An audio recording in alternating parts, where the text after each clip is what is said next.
నమస్తే.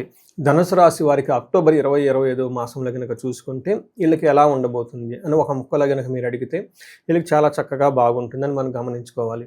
ఎందుకు అంటే ఈ ధనుసు రాశి వాళ్ళకి జనరల్‌గా చాలామందికి నాకున్న క్లయింట్స్ కానివ్వండి, మీరు గమనించుకుంటే మన శాస్త్రాల ప్రకారం ఏమని చెప్తారంటే ఈళ్ళకి అర్ధ అష్టమ శని నడుస్తుంది అని చెప్తారు. అయితే అర్ధాష్టమ శని యొక్క ప్రభావం ఈ రాశి మీద ఈ సంవత్సరం ఎక్కువగా పడలేదు. ఎందుకు కారణం అంటే దీనికి గురువు యొక్క దృష్టి మీకు ఈ రాశి మీద ఉండటంతోటి ఇది మీకు ధన ప్రవాహం ప్రకారం కానివ్వండి, మేనేజ్మెంట్ క్యాపబిలిటీ ప్రకారం కానివ్వండి, ఇంకా పిల్లలకు సంబంధించిన వ్యవహారాల్లో చాలా అనుకూలంగా ఉంది. అయితే శని ఇంకా కొంతమందికి ఇబ్బంది పెడుతున్నారు. కుటుంబాల్లో గొడవలు రావటం, భార్యాభర్తల మనస్పర్ధలు రావటము, బంధువులతో అపోజిషన్ ఎగనెస్ట్‌గా రావటం ఇవన్నీ జరుగుతూ ఉన్నాయన్నమాట. అయితే ఈ టైంలో గనక చూసుకుంటే ఎన్ని ప్రాబ్లమ్స్ ఉన్నా ధనుస్సు రాశి వాళ్ళకి అక్టోబర్ మాసంలో వీళ్ళకి నక్క తోక తొక్కారు అని చెప్పుకోవటంలో ఆశ్చర్యం లేదు. చాలా అదృష్టంగా ఉంటుంది. చాలా బాగుంటుంది. ఎందుకంటే వీళ్ళకి 11వ స్థానంలో 3 గ్రహాలు ఉన్నాయి. 10వ స్థానంలో ఒక గ్రహం ఉంది. ఇంతే కాకుండా ఈ టైంలో వేరే ఇతర గ్రహాలు కూడా వీళ్ళకి చాలా అనుకూలంగా ఉండటంతోటి చాలా చక్కగా హ్యాపీగా ఉందని మనం గమనించుకోవచ్చు.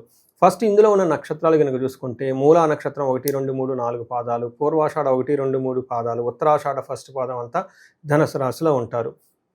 అంతేకాకుండా మీరు గ్రహాల యొక్క స్థితి ఇందులో మారే పరిస్థితి గమనించుకుంటే వీళ్ళకి 3వ తారీఖు, 9వ తారీఖు, 17వ తారీఖు వరుసగా శుక్రుడు, బుధుడు, శుక్రుడు, సూర్యుడు మారుతూ ఉన్నారు ఈ డేట్లలో.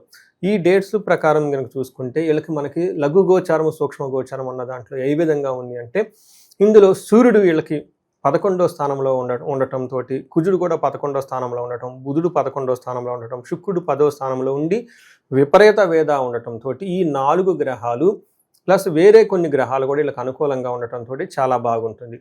ఏ ప్రకారంగా బాగుంటుంది అంటే వీళ్ళకి విత్తలాభం, భూలాభం, పుష్టిం అని అకాలహం అని చెప్తూ ఉంటారు. అంటే ఈ టైంలో వీళ్ళకి ధన ప్రవాహం బాగుంటుంది, శారీరకంగా పుష్టిగా ఉంటారు. భూలాభం రియల్ ఎస్టేట్ వాళ్ళకి కానివ్వండి, బంగారం కొనుక్కునే వాళ్ళకి కానివ్వండి, అన్నాదమ్ముల మధ్య సఖ్యత ఉండి చక్కగా ఉండే అవకాశం చాలా ఎక్కువగా ఉంటుంది. ఇంతే కాకుండా ఉద్యోగంలో ఏదైనా కనుక ప్రాబ్లం ఉంటే ఆ ప్రాబ్లమ్స్ పెద్దగా ఎక్కువగా మిమ్మల్ని ఇబ్బంది పెట్టే విధంగా ఉండవు. మీకు అనుకూలంగా ఉండే మంచి గుడ్ టైం అని మీరు చెప్పుకోవచ్చు. మనకి శాస్త్రంలో మహర్షులు ఏం చెప్తారంటే 11వ స్థానంలో సూర్యుడు గనక ఉంటే అర్ధాచ స్వకులాచార గృహే నిత్యోత్సవం నిత్యమాధుర్య భుక్తిచ్చ లాభే ఏకాదశే రవి అని చెప్తారు. ఏకాదశిలో కనుక రవి ఉంటే అర్ధం ధనానికి సంబంధించిన వ్యవహారాల్లో, ఇంటికి సంబంధించిన ఆచార వ్యవహారాలలో నిత్యము శుభకరంగా ఉత్సాహవంతంగా ఉండే అవకాశం ఎక్కువగా ఉంటుంది. అంతేకాకుండా చక్కగా మంచి మాధుర్యకరమైన భోజనాలు తినటం, సుఖంగా ఉండటం, ఆనందంగా ఉండే ఒక మంచి టైం మీరు ఇందులో ఈ టైంలో ఉంటారు. సూర్యుడు మీకు చాలా అగ్రెసివ్నెస్ని, మంచి స్టామినాని, తర్వాత 10 మందిలో జనాకర్షణని మీకు ఎక్కువ చూపిస్తూ ఉంటారు. అంతేకాకుండా ఈ టైంలో మీకు గవర్నమెంట్ అఫీషియల్స్ ద్వారా ఫాదర్ రిలేటెడ్ పరంగా ఉన్న చుట్టాలు, బంధువుల ద్వారా మంచి ఒక సపోర్ట్ అయితే వస్తుందని మీరు గమనించుకోవాలి. అంతేకాకుండా కుజుడు వీళ్ళకి 11వ స్థానంలో ఉండటంతో ఇంకా చాలా యోగ్యతని కుజుడు తీసుకొని వస్తున్నాడు. దానికి మనకు మహర్షులు ఏం చెప్తారంటే ఆరోగ్యార్థ లాభచ్చ సంతోషం వస్త్రలాభాకృతు యత్న కార్యానుకూలత్వం ధైర్యమే ఏకాదశి అని చెప్తారు. అంటే ఈ టైంలో ఏదైనా పని కనుక చేస్తే యత్న కార్యానుకూలత్వం, ఆ పని చక్కగా మీకు అనుకూలంగా ఉంటుంది, వస్త్రలాభం ఉంటుంది, సంతోషపరంగా ఉంటారు, ఆరోగ్యపరంగా చాలా బాగుంటుంది అని మనకు చెప్తూ ఉంటారు. అంతేకాకుండా కుజుడు 6వ ఇంట్లో దృష్టి ఉండటంతో ధన ప్రవాహం బాగుంటుంది, శత్రువులపైన మీకు విజయం సాధిస్తూ ఉంటారు. అయితే ఈ టైంలో మీ యొక్క ధనాన్ని మీరు దొంగిలించబడే అవకాశం ఎక్కువగా ఉంటుంది, థెఫ్టింగ్ జరిగే అవకాశం ఎక్కువగా ఉంటుంది. కష్టపడి సంపాదించిన ధనాన్ని సేఫ్ గార్డ్ చేసుకోవటం ఈ టైంలో చాలా ఇంపార్టెంట్. కష్టపడటం ఎంత ఎత్తో ధనం సంపాదించుకోవటం ఇంకా అంతకంటే ఎంతో కష్టం. అయితే ఇక్కడ ఎంత కష్టపడి సంపాదించుకున్న ధనం మీరు పోగొట్టుకునే అవకాశం ఎక్కువగా ఉంటుంది కాబట్టి కొంచెం జాగ్రత్తగా ఉండటం చాలా ముఖ్యం. 10వ ఇంట్లో శుక్రుడు ఉండటం వల్ల కొత్తగా ఈ టైంలో వెహికల్ కొనుక్కునే వాళ్ళు కొనుక్కునే అవకాశం ఎక్కువగా ఉంటుంది. మెటీరియల్ గెయిన్ చేసుకునే అవకాశం ఎక్కువగా ఉంటుంది.